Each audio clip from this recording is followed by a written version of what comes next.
Okay. Good morning. The students are not in yet, but I am doing a little testing of a new tool, and it seems to be working pretty well. So here we are, just warming up. We've got a few minutes, so we'll keep it kind of casual. Yeah. Oh, guys. I'm going to clean that lens a little bit.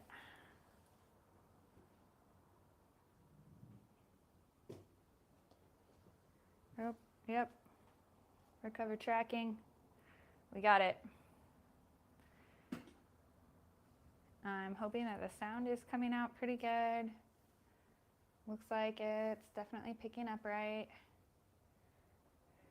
And we're tracking and we're tracking. Okay. Hi. Did you lose me? Okay.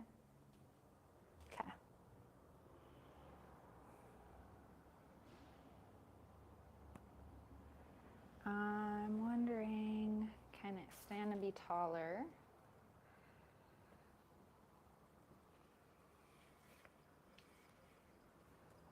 Is it still gonna be able to do that? I don't know if it can balance on the massage table. It's actually on the table here. Let me get a book under it.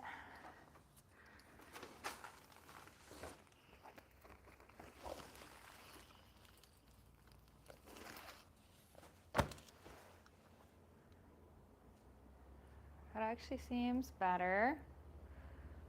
Okay. I just want to see that. Wow, we are live. I'm Adela Fever. I'm the Anatomy, Physiology, and Professionalism instructor for LomiLomi o Keiko Marino in Hilo, Hawaii. And today we're a little more than halfway through the course.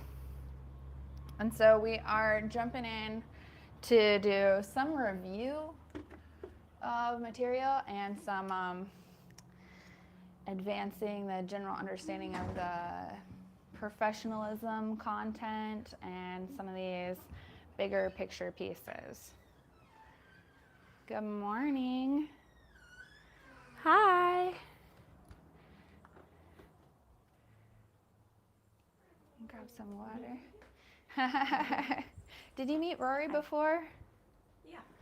Awesome. Oh, perfect. He wandered through then. I don't know where my markers are. I've got the machine running a little more advanced function right now. It seems to be going good. It's like watching me. And it's gonna Hi, follow me all the way over here. Right? I was like a little nervous to actually get that part set up that I was like, I'd rather it just be weird. Just hold still, you know, until I get the hang of it. But now it's like gonna watch me go around. So that's kind of fun. Are people usually using this bench? Right? Isn't that crazy? I know. Yeah. So I can move around a little more this time. So we're jumping on to professionalism. We still have a few students gathering up. And here we are. Should be funny. Hopefully that tracking isn't gonna be distracting for people in the room.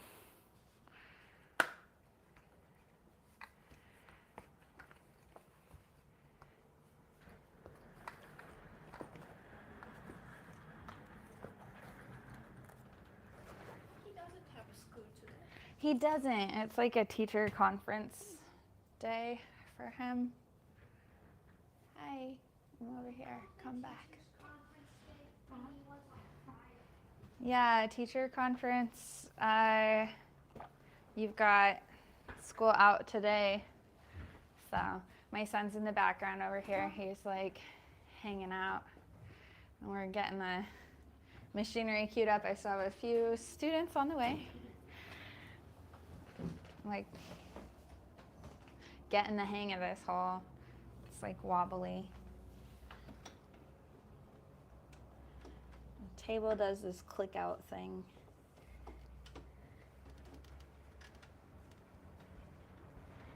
Kind of silly.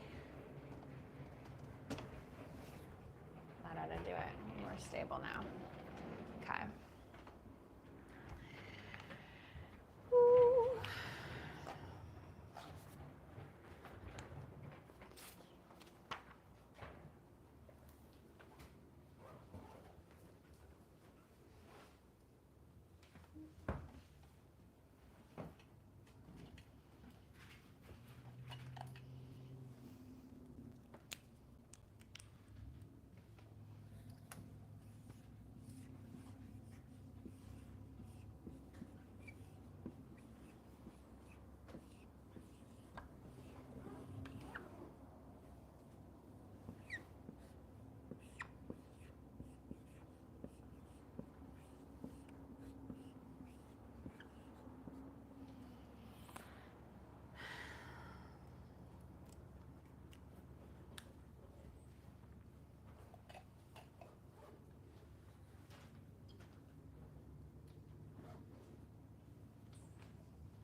This is really cracking me up. I'm like, whew, it's gonna get me. Hello. Good morning. How's it going, Karen? Good. How are you doing? Good. I'm a little extra silly this morning. I went ahead and set up some of the more like advanced features on this like camera thing, and so it's doing like tracking me. Watch that go. Oh, it's gonna keep my face centered. That's nice. So that's interesting. It's making me a little like feeling like I have to play with it. So hopefully that's not distracting for everybody. We can maybe move it further back if needed. I think it's gonna be okay. Okay. So, yeah, I'm just gonna go to the restroom real quick. Absolutely, and we're still waiting for Eva. Recognize your face. Mhm. Yeah.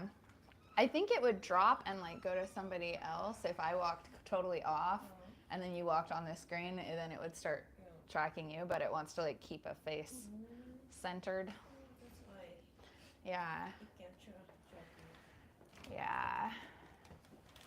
Need to practice with it. I'm thinking especially in the treatment room to show while I'm working, it'll be really nice, but I need it to be like tracking on my hands, not just my face, in order to really get the footage that I'm like trying to capture these days.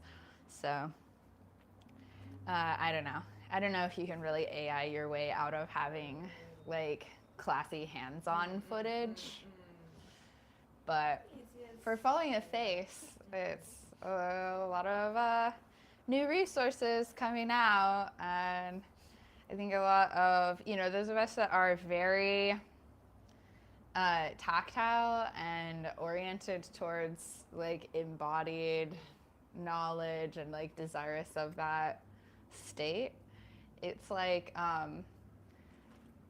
aversive to interact with technology for a lot of massage therapy professionals especially. And so it's like all the footage that exists out there of like all these other industries and all these other professionals and stuff, and I feel like massage therapists are like extra shy of being filmed. I'm extra shy of being filmed. I actually used to like do these, like I would sit down and do like a journal, like video journal moment, and like look straight at it and be like saying this stuff, and then I'd turn it off and just like go into a ball and cry, and I would like 5 minutes on camera and I would just cry. Yeah. And so I've been like really building up. Yeah, exactly.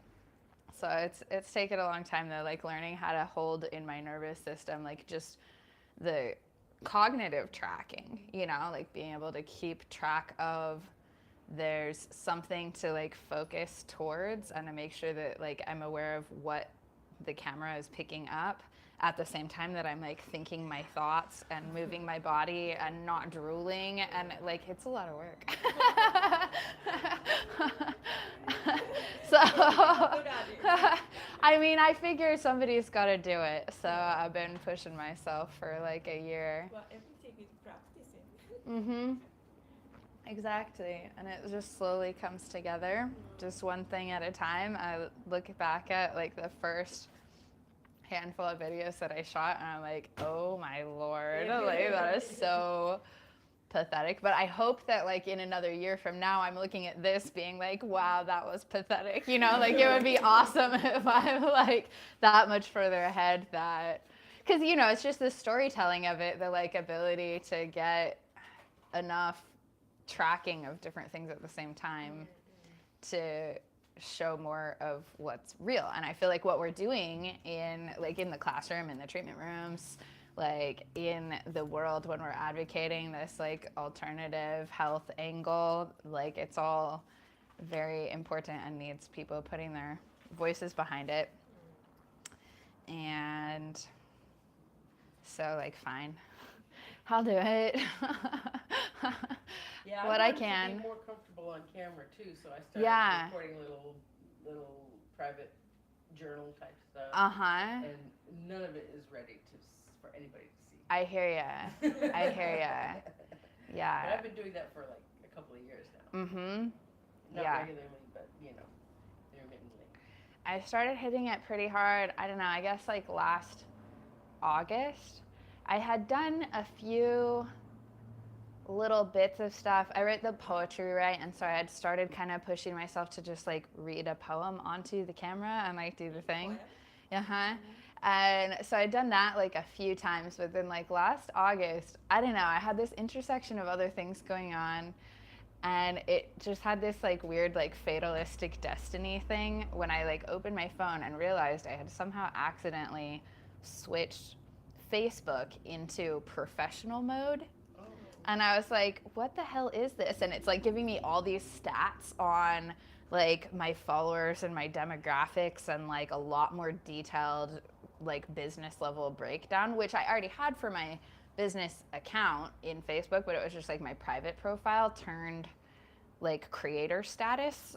And I'm not 100% clear how I did that initially. I did figure out that I could turn it off if I wanted to, but I was like, you know, I might just roll with this and see what the universe is bringing me in terms of that. And I don't know, I just started posting more. I'm not strategic, I'm not coordinated, and I'm really like not like on point in any way.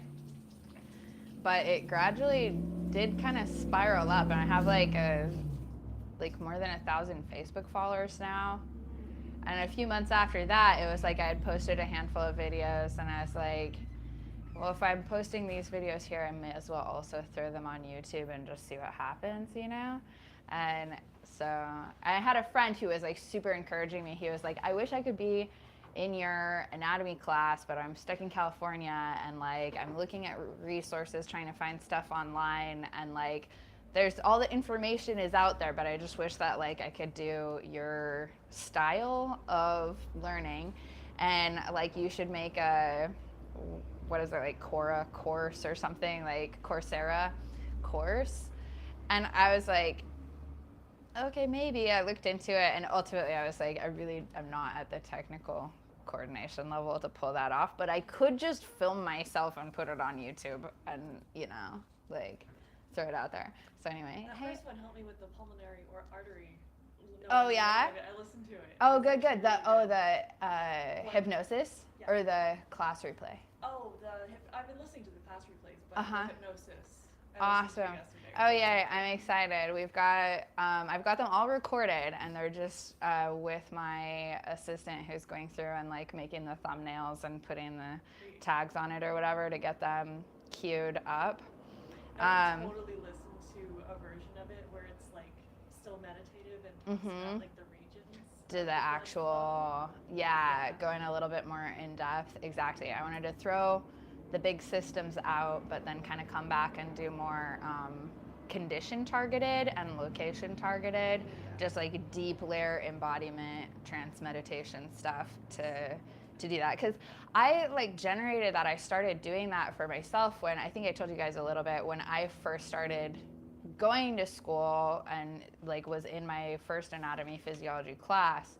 I had like a neurological injury like in the month or two before that. And so I had like really serious trigeminal neuralgia, and it was like a third of my vision was not accessible. It was like jumbled, garbled information and a lot of pain, and it would spike up and be like excruciating headaches after I had tried to read for like 15, 20 minutes at a time. And so it was like I couldn't study out of a book, which I am a good like audio like learner, good like reading from the material is pretty easy for me. But it was like that whole route of learning was cut off because of these like intense headaches. And so I developed the beginning of that concept of like, I need to be able to just quickly say onto a track the information that I need and then like lay down with my eyes closed and not be in a cognitive effort space, but let it somehow trickle into my body. Having a limitation like that almost sometimes makes it stick out a bit more. Exactly. Right. Necessity is the mother of invention, as they say. Okay, so here we are. Welcome, everybody. We're ready to get started. We had a little bit extra chatty morning here, but we're on track. Today we've got professionalism and practice. So we've covered our major body systems in our kind of first overlay of all of that, and we've got a pretty good basis of that like safety sanitation element. Our ethics like concept is more or less in place. So right now is a really good time to start diving a little deeper into building your concept of what it will look like to actually be a massage therapist and to do body work professionally and be engaging in that world. So let's drop into the body to start out. And we've done a little bit before, but let's just find ourselves like in the mental picture of what you already understand, what's already accessible to your mind. So we'll get those breaths going. Do this deep breathing, pulling up that energy pattern, which we just keep doing the same energy pattern because it trains the nervous system to access the desired state faster. So starting at the toes, through the feet, sweeping up the legs into the hips, pulling this pattern of awareness, cresting like a wave over the head and dropping back down through the shoulders, elbows, wrists, into the fingertips. And again, with the breath, in and cresting back down, ending in the fingertips.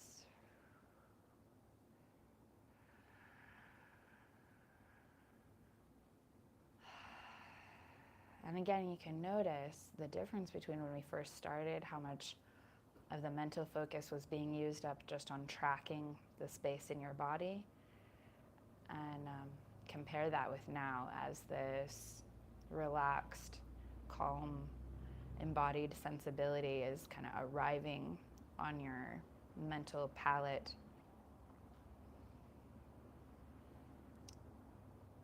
In a more organized, developed way. And from there, just pull up the picture of yourself as a clinician, fully licensed, professional in the setting that you would like to work in. And clarify that picture of who you are in that space. What are your personality traits that are most alive in your clinical practice?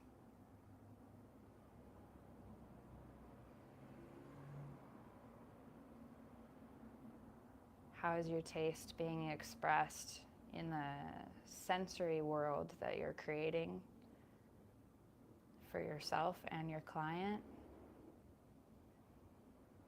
remembering the service to the client, but also the high value of managing your own state of consciousness and attention as you practice, including visual, auditory, maybe some smells of your choice. Truly bring yourself home to your most effective state of awareness within your practice. How are you doing that? And then take a moment and see yourself with the clients. Notice the client that you're working with. Picture maybe someone you actually know, someone you've actually touched, as a representative of the kind of people that you work with, the kind of struggles and needs that you want to address.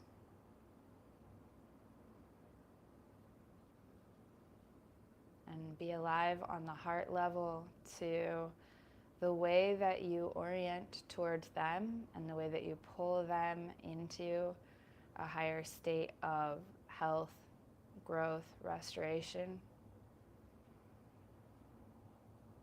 with the experience that you're creating for them.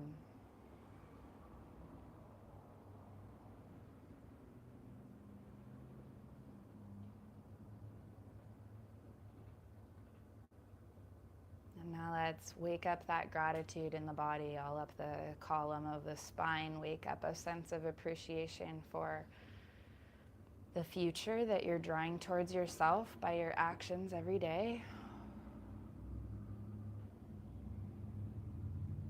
For the capacity of your imagination to give you this inspiring picture to help pull you forward.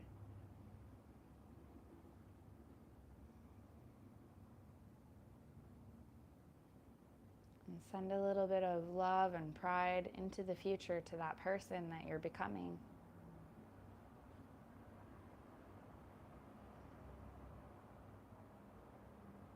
And open up your heart to receive back from that person who remembers being you right now.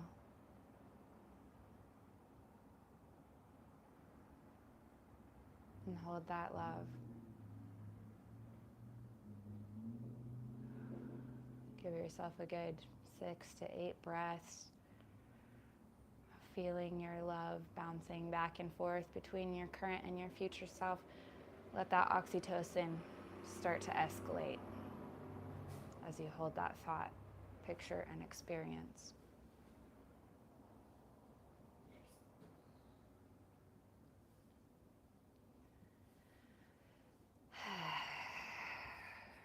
And with a deep opening breath, return to the skin. Return to the sensations of the room. Return to our room, gather together where we're all hanging out here. All right, how's everybody? Yeah, okay, awesome. Full of oxytocin, that's the goal, right? And you can do that anytime, right? Like these are just, we're in rehearsal so that you can easily call up inside of yourself when you're in the treatment room, when you're studying and having a hard time focusing, when you've got somebody in your face making some kind of pointless conflict situation. Like you can call these states to override whatever subconsciously we already would have automatically brought to that response, right? Okay, so jumping into this professional framework. Basically, our biggest piece of what interests us in our profession comes down to the service provided to the client, right? That we want to address a legitimate need that the client already has, and we want to answer it adequately such that they get the value of what they paid for, that they understand what they have consumed as a consumer, that they like get the concept of the surface on the level that they need to make sense of it. Obviously, they don't need to show up with the whole range of anatomical insights that you guys are going to bring in and be like, I adjusted the relationship between the humerus and now we've opened this angle by 7 degrees from the clavicle or whatever. Like, they don't have to be able to do that, but they may or may not need a little bit of assistance fully grasping that something changed at all, because most of the people that we work with are very disembodied, and realistically our entire culture is very disembodied, very stuck in the cerebral framework and working from this like kind of brainwave pattern instead of the full cycle of information that's always coming to us. So we have some responsibility to create enough demand for what we have based on what we actually know will happen, right? That it's our confidence in the outcome, because it is predictable, it's research supported, and it's really across the board. It's very well established that people benefit from massage therapy for a huge range of conditions and for general emotional, physical well-being. That when we hold that faith, essentially, that understanding of how important it is, then we're sharing that with the client and they're able to, on an embodied level, absorb that truth. So in a client-centered practice, we're going to include the client in the decision-making process of what we're bringing to that service. We're going to help them understand which need it is that they're actually asking to be fulfilled, and we're going to show them markers of it being fulfilled along the way. And so we have a little bit of a process that we can call practice framework, that allows us to be a little bit more strategic on a mental level of what we are bringing to the clients, not just in a, like mush their body and override their experience way, but in it helping them create and take responsibility for the experience that they are needing to answer their fundamental needs. So in the beginning of the practice framework, we have assessment and evaluation. So when a person comes in to see you for the first time, while we're staying away from that diagnostic approach and we're staying away from prescription, we are going to take really solid mental notes and also clinical notes of where this person is at. We're like getting a snapshot of their physical and mental well-being at the very first moment of treatment and creating a measurement against which we can track the progress that we've made. And this helps them because we can then give them that comparison, but it also helps us to know if we're on course with the strategy that we're developing, if our ideas of how to approach their problem are the most efficient, effective way to address the problem. So in the very beginning of this process, after as we discussed, we already have the intake forms and the stuff that is the generic information about your business and the exchange that's going to happen there.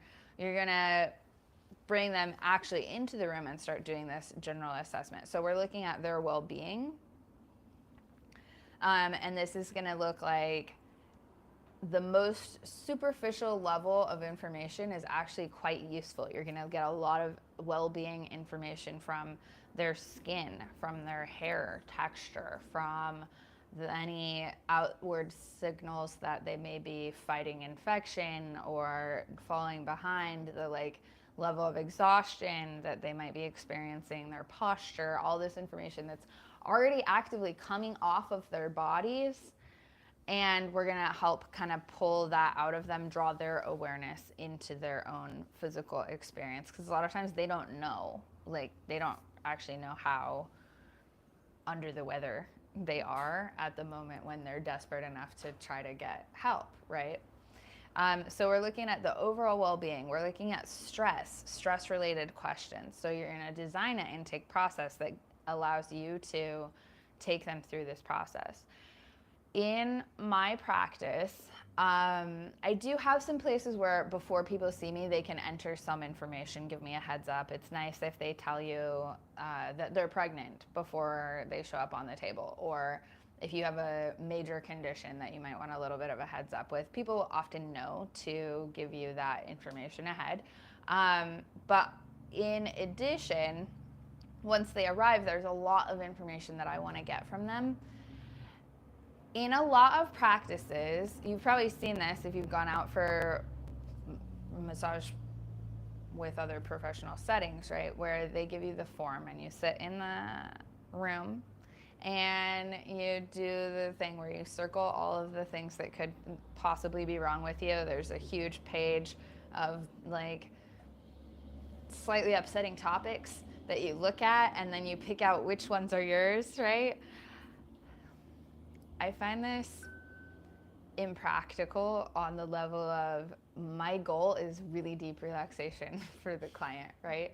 And so here is, you're welcome to do that if you choose, and there's lots of forms available for free online to help you isolate like what you would want to put on those kinds of forms if you want to just look up massage therapy intake forms. It is my preference, and I am advocating this practice, that we do the entire intake process with the client past the general confidentiality forms and stuff before they show up. I want them to not necessarily be handling paperwork inside of the office. So I'm gonna pull out my computer and have my like set of questions that's built in. I happen to have it like operating into my booking software, and it's pretty well integrated. It's easy to use, but it's a set of questions that I've designed for pretty specific to my practice, what I want to know. And so I'm going to open up with some generic, like rule out that they've had surgery for cancer, like top line things that you do need to know right off the bat, general information, birthday, identification information.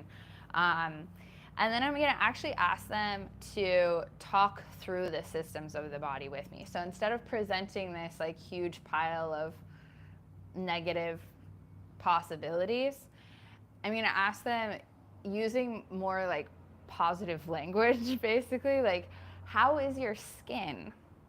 Let me know about each of these systems. If there's anything that you've wanted to talk to a doctor about, if you've already talked to a doctor about, but just let me know what's up with your skin right now. And we'll go through each of the systems. And I'll be like, talk to me about your muscles. They'll usually be like, well, my shoulders are really tight and I can feel this thing in my neck. Maybe they'll indicate somewhere else on the body. And so I'm just making the notes for them and keeping them in as embodied of a state as they can initially maintain. And then we're going through this process all the way through and get down to, you know, how's your circulation, happy, healthy heart, your digestion generally comfortable, right? So I mean, like using language that is drawing their attention to specific things in their body without suggesting discomfort as much as possible. Then I personally, because my focus is really on that like mental health, physical health intersection, I'm going to give some attention to their bigger picture of their life. So I'm going to ask, basically, how's your support system? Like, is it easy for you to ask for help? When you ask for help, do you get what you need? Kind of questions. And when that is wrapped up, then I've got this whole documentation, and they have already woken up their embodiment process before they even get on the table, sweeping through.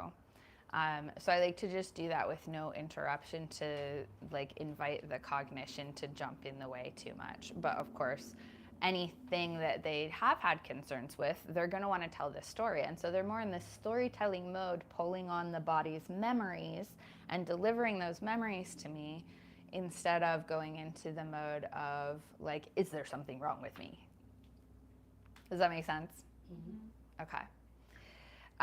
So that's the well-being assessment, stress assessment, pain assessment. When we talk about pain, We want to really nail this down for people. Some people are fidgety about this, but frankly, doctors really like it, insurance companies really like it, and it doesn't make that much of a difference for us.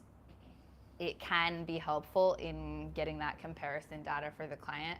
So I love the 1 out of 10 scale. You can also ask people to compare like mild discomfort versus medium discomfort versus intense discomfort. Like you can make your own scale if you want to, but whatever scale you use has to be as consistent as possible. And it's going to be easier for your clients to be consistent on that pain rating scale across the board with all of their practitioners if you just stick to 1 to 10. They may give you some qualifiers, and you're free to write down whatever qualifiers they give you. Like maybe it's not really pain, it's just discomfort because it's a 2 or whatever. Like however they phrase it, save that language for yourself so that you can use that back to them. Oh, suddenly we lost our balance. It's okay. Everything's fine. It fainted. Hey, I'm still here. Are you still watching me? Yeah, there we go. Got it. That was silly. Maybe a little lower. A little less off balance. Hardback book would be smart if I had one. This seems all right. Do. Oh, it's still trying. I'm still here. All right, we're back online. So this is our framework of practice, okay? If you are doing more clinical work, you may find yourself doing functional assessment more often. There will be little sprinkles of times where functional assessment is really helpful regardless, but especially if you're addressing specific injuries and like recent acute injuries, you're going to really want to keep track of the progress over time in terms of a scale of 1 to 10 so that you can show when you have to, at the end of one prescription, make an argument to the doctor that this client is going to really benefit from another 12 to 16 units of massage therapy. Like you want to be able to show, well, they came in saying that this was like a pain level of 7 and now we've got it down to a 5. They really need it to be down to a 2 or 3 before they're at a level of function where we can expect that there won't be re-injury when they go back to work, for instance. Or with functional assessment, you're also going to get a lot of activities of daily living assessments where it's like, is it difficult for you to brush your teeth? Is it difficult for you to stay asleep through the night because the pain in your hips is flaring up so much and you're tossing quite a bit? What's the quality of life impact there? Are there things on the high shelf that you can't reach yet? Are there weight limits that you really shouldn't pick up yet because you can't structurally support around the pain? And all of that accommodation is going to generate re-injury, right? So we'll keep track of all that. So we've got well-being overall, we've got stress, specific stress, mental state level assessment, we've got pain, and we've got function assessment, especially to injuries. Then we're also going to take note of a few additional assessments, and that can be really distinct to your practice, whatever else you add into the milieu. So like if you're really reaching out to clients who want more of a like spiritual experience, faith healing kind of experience, you're able to integrate questions related to that. How do you want to approach those things? What language do you want to use with clients for that? Or if you are in a paired office with a physical therapist, then you're going to want to collect data that's more specific to the way that you interact with the physical therapist. So you have plenty of space to gather, and you are allowed to ask anything that you want to ask. If you get a lot of pushback on a given question, that will teach you to adjust your intake process, right?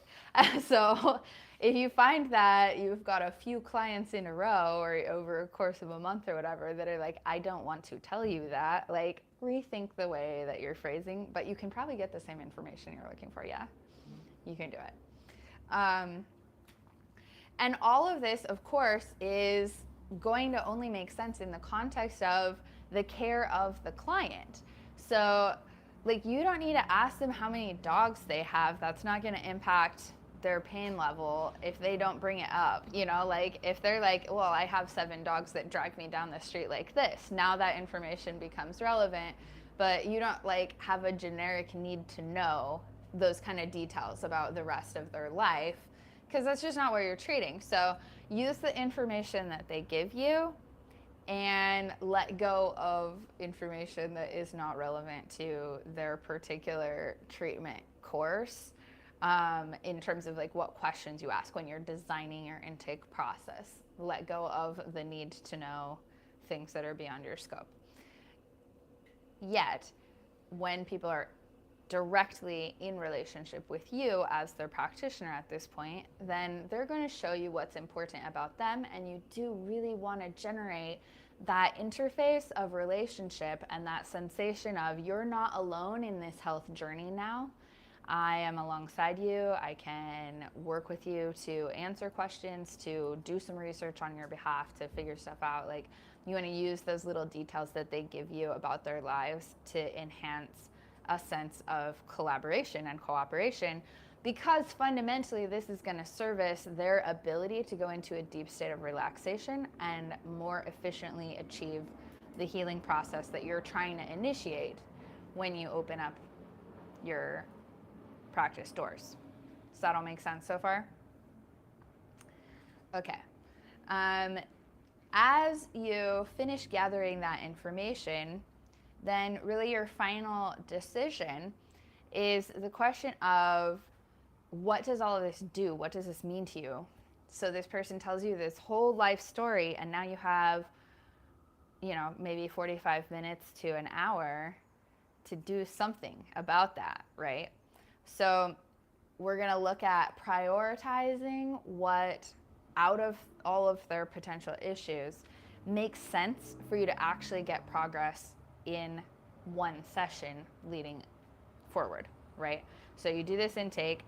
If you are in a setting with like really high client turnover, like you're working a hotel spa, or you're working somewhere where like maybe you see some clients a few times, then you really scale down your assessment and evaluation, because you can take for granted that they're not coming to you for their life story experience. They're coming to you for this 1 hour experience. So you ask them questions that you need to know for this 1 hour, and you release them back into the wild, right?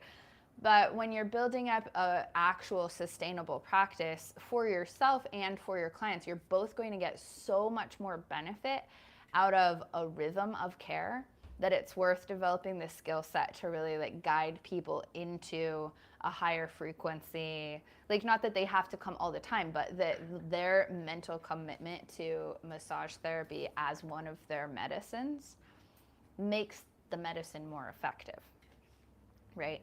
So guiding towards that is like a high-level professional skill that you will gather cumulatively over time, if that's the route that you choose to go.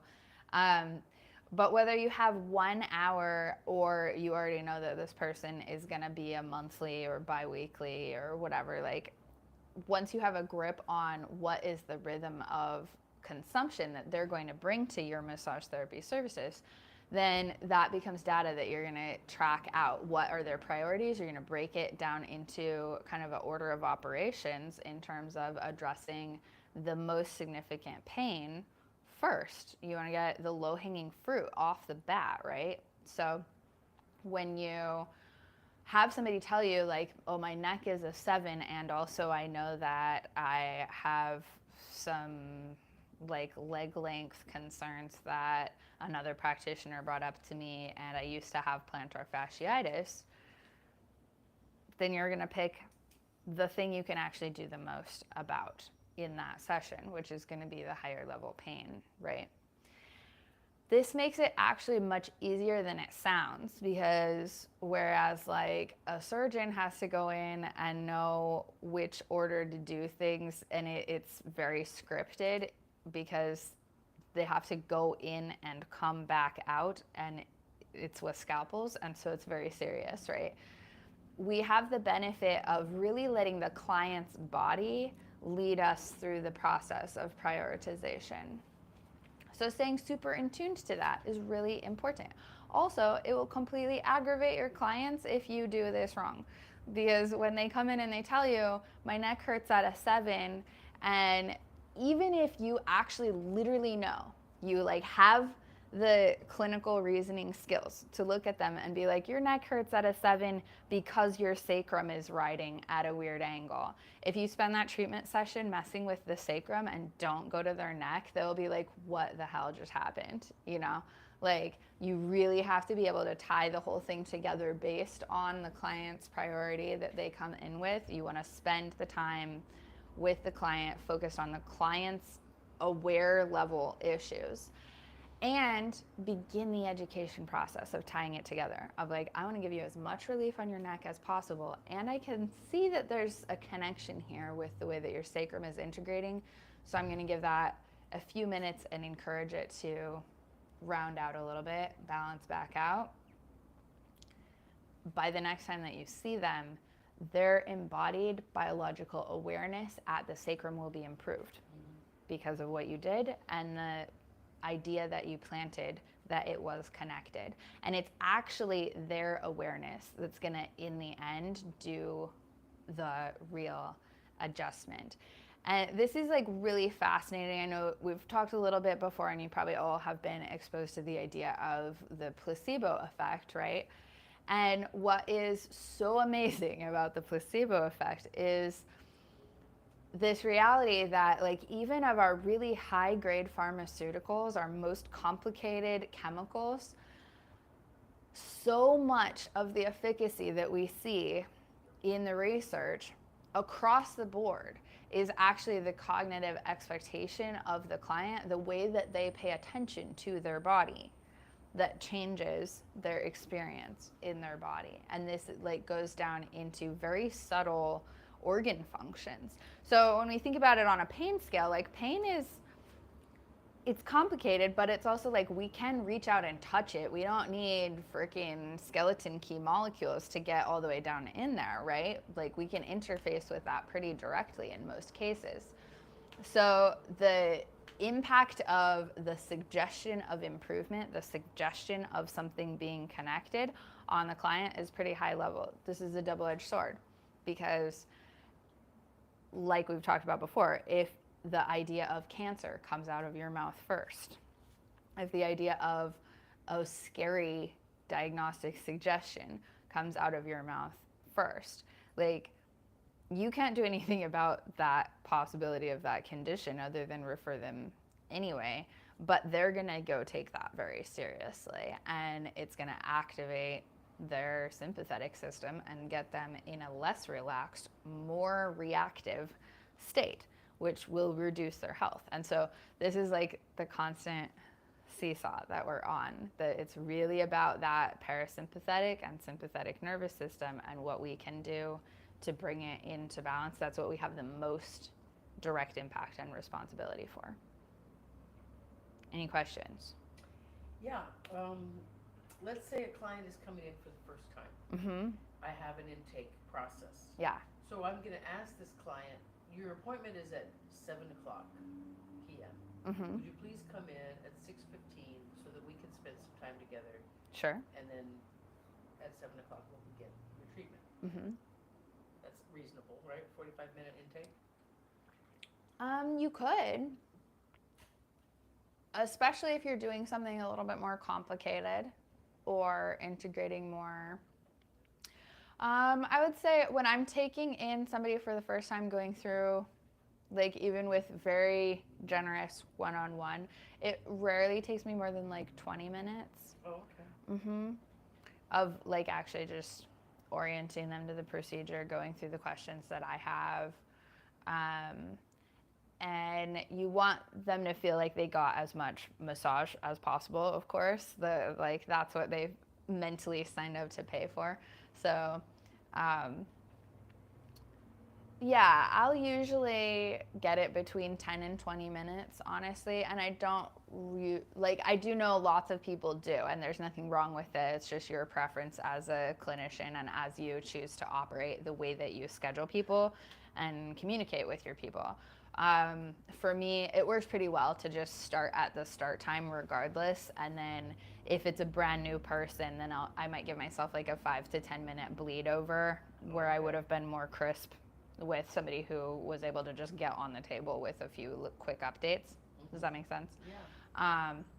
Yeah, so I personally usually would rather go a little long than it just feels, for me, for my communication style, like a little bit of like fidgety extra footwork to try to be like, it starts at one time, but just be here for a different time. Like, I will get confused by saying too many different numbers and like lose track of what I'm doing. And out here in Hawaii, like, you know, like realistically, you're gonna have people pushing 10 minutes late so often. Yeah. So. Well, when I go to the doctor or the dentist or something like that, they're always telling me to come in 15 or 20 minutes before my appointment. Right. So why don't you just tell me that's the time of my appointment? Exactly. You know, and that would be my preference. Exactly. Yeah. So feel free to disband with that if it's not useful for you. Totally. Anything else for on this intake process stuff? And I know when you're working with Kumu Kekai, she's doing a more specific, like, how you do it in student clinic process. And so we're just kind of popping out a little bit broader, like, what could you do? What are you allowed to do when you're in the position of building your own sets of policies? Yeah. Okay. So you've done your intake, you've done your evaluation, you've generated this plan of care, and you are going to move into treatment. So treatment is actually what you do to the client's body once you've established the expectations and you've set your plan. So they're going to get on the table and you're going to extract from the experience that you just had of interacting with them and figuring out what they're about, what their immediate needs are. You're going to be generating the course of action in your mind. How much time am I going to spend on the different areas of the body? Am I going to do a full body and kind of stick to the rhythm of how long it normally takes me to do an arm, how long a leg, how long the back, blah, blah, blah? Or am I going to borrow a bunch of time from the legs so that I can do an upper body focus now? This is the plan, where you're translating. And this honestly was like one of the hardest things for me, learning how to actually execute this procedure. Is like, I mean, I'm pretty candid about, like, I have ADHD, pretty heavy dyscalculia, right? So like being in the middle of a treatment and trying to maintain, like, I'm in my flow and I've got my energy going, and oh shit, it's 47 minutes later and I'm still on the leg. Like, that got me over and over.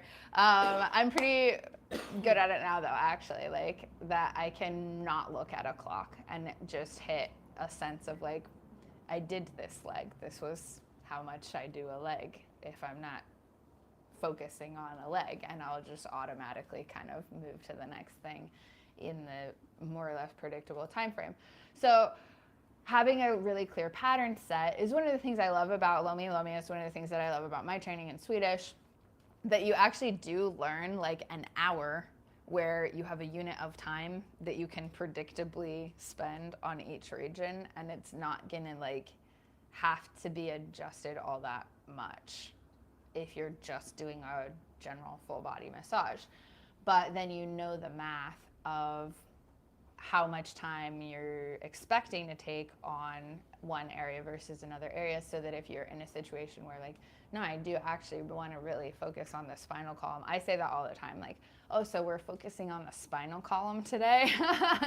That's like a constant with my clients where they're like, oh, my lower back hurts and my neck hurts and I had a headache. And I'm like, sounds like a spinal column day.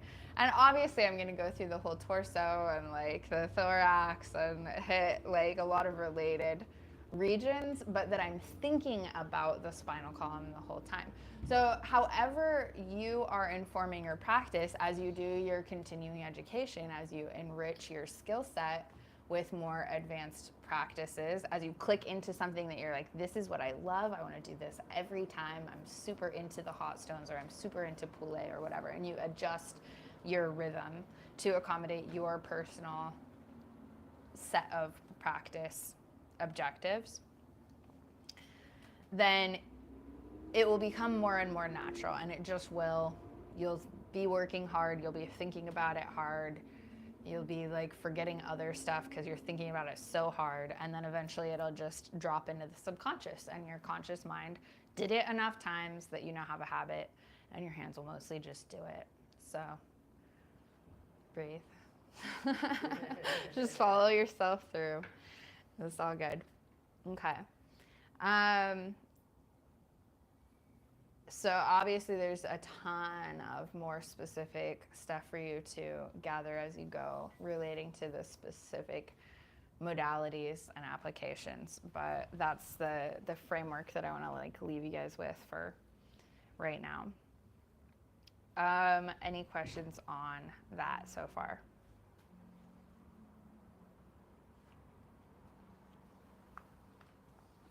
Has it happened to you that you've gone over time and then new client comes in and you have to like wrap it up, figure out a way to make it work? What do you do?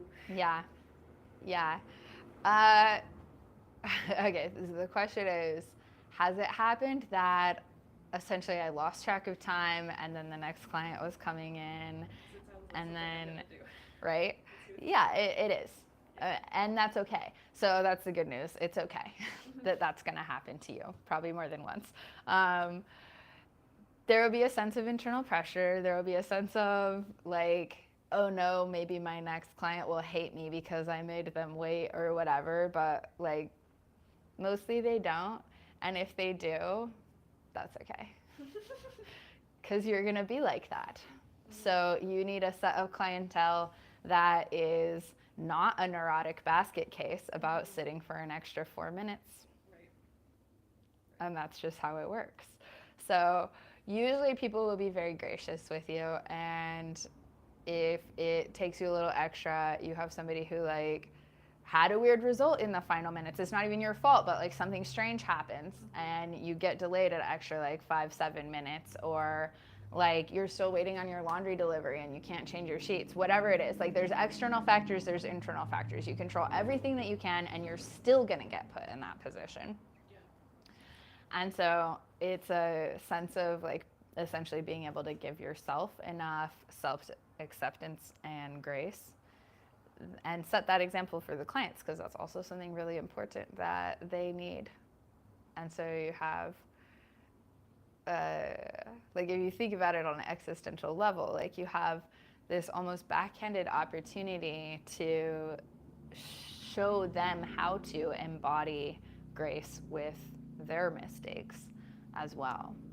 So you don't want to be like self-deprecative or like, oh my God, I suck so much kind of stuff. Like, I would say probably the phrase that I go to the most is, thank you so much for being patient with me. And just turn it around. Make it a good thing.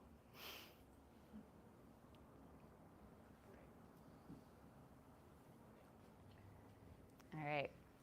We are coming up on halftime here. Let me get really quickly through kind of these reassessment, reevaluation ideas. So when you end a treatment, you want to generate some kind of closure, especially with a new intake client. Like, I have done this a few times. Sometimes it works, sometimes it doesn't. If you just walk out of the room because they're just like in an awesome deep trance and you just don't want to mess with it, like usually they'll hear you go, they'll slightly surface, and they'll be like, cool. And then they'll guess what you want them to do next, which may or may not be accurate. So it is really nice to give them a heads up on the front end before they're knocked out on the table. Ideally, like, when you're done, you can meet me back out at the front desk or whatever. Just give them a clue. And then the first time or whatever, you can give them a, like, I'll usually wait until I'm actually on the doorknob so they get a little sensory feed of change, and then I talk rather than like, hey, I'm all done, like jumping into their face, right? So let the doorknob kind of click a little bit and be like, take your time, Joe. I'll be at the front desk when you're ready for me, you know. So you're like finishing out, but you're giving them just enough of a clue that they're not like, what just happened? And personally, I like to also be really attentive to those like sensory sequences and to create like anchors. So I'll do a little sequence where I have a scent that I always like just wipe on my hands at the very end and like get that in the air, and then like ring a little sound bowl so that there's like 2 sensory shifts that happen before they have any expectation to respond again. I find that just makes it kind of gentle and rhythmic and helps people predict what's happening. And once that has happened, you know, once I've done that a few times with the same client, then I can just leave the room. And they're like, well, she rang the bell, I'm done. Like, and they'll just get up and put on their clothes like salivating dogs. It works every time. Really So, yeah. And I think that that's great, honestly. Like, that's a big piece of like what I would like to personally offer into the profession, is like this kind of dialed in sensibility of how effective the embodied subconscious awareness is, that we want to prevent the cognitive effort for as many minutes as possible while they're in the office. This is my personal approach, so now you know of that. So creating the closure in session by session. And then also you'll have this kind of bigger scheme of sometimes you have somebody who their prescription is running out, or they're moving somewhere else, or on a bigger picture level, you want to give them closure about the experience that they had in treatment with you and the changes that happen over the course of that. So you may have many different moments where you take an adjustment where you're like, when you started in here, you were giving me a level pain of 8 for your cervical spine, and now you're telling me every time it's like it hasn't been up over 4 for many months. And then, you know, you have your final closing session with them, and you have this opportunity to be like, look at that, you got all the way down to 2 or 3 just with being in treatment here, building your awareness, moving more efficiently through space. And I bet you will continue to improve as you move forward in your life. Like, you just kind of like give them all the medicine you can, right? Leave them with that final suggestion of like, we can't guarantee anything, but the probability is that your body learned a lot about how to heal. And now you know those things, so you are still healing, whether or not our treatments get to continue. So creating that closure can be really helpful. And in the interim, between that first appointment and the final appointments, revisiting those assessments and just bringing up, here's where you were, here's where we are now. Like, check back in with how this has progressed. A lot of times you'll have somebody who tells you at the very beginning, like, my neck really hurts, my elbow hurts a little bit, and my posture is weird when I drive or whatever. And you get enough resolution with their neck and they love you so much they just keep coming back. When you bring up, like, let's move into your elbow as a priority, they're gonna be like, oh yeah, my elbow, right? Or they'll bring it up themselves and they'll be like, my neck is better and I'm ready to do my elbow. But when you have that opportunity to demonstrate how attuned you have become to their healing process, that will actually really amplify their experience as well. And then documentation and charting. That's something that you'll go a lot more deeply into the specifics of charting with your hands-on sessions. But that is just inside of this context where we're talking about on a professional level the rhythm of what it looks like to work this way. Charting is really up to you how in depth you need it to be. In a lot of other areas, there is a lot higher expectation that your charting be formatted in specific ways or whatever. We have a lot of liberty with it here. Essentially, like, what you have to document is who you saw and the date of treatment and how long you treated them. So if you're using booking software that generates that for you, like, that's kind of adequate, technically. You can get away with that. You can get away with making a few notes alongside that information. I've seen, or I've worked with in the like naturopathic clinic that I was at, we just had a folder where every different practitioner that ever saw that client was just basically writing on like a notebook sheet, and it was just put the date and then like what you did and whatever notes you want the next practitioners to have. That's allowed. You guys will get trained in the more specific SOAP method with the subjective, objective, application, plan, sequence, and that is awesome.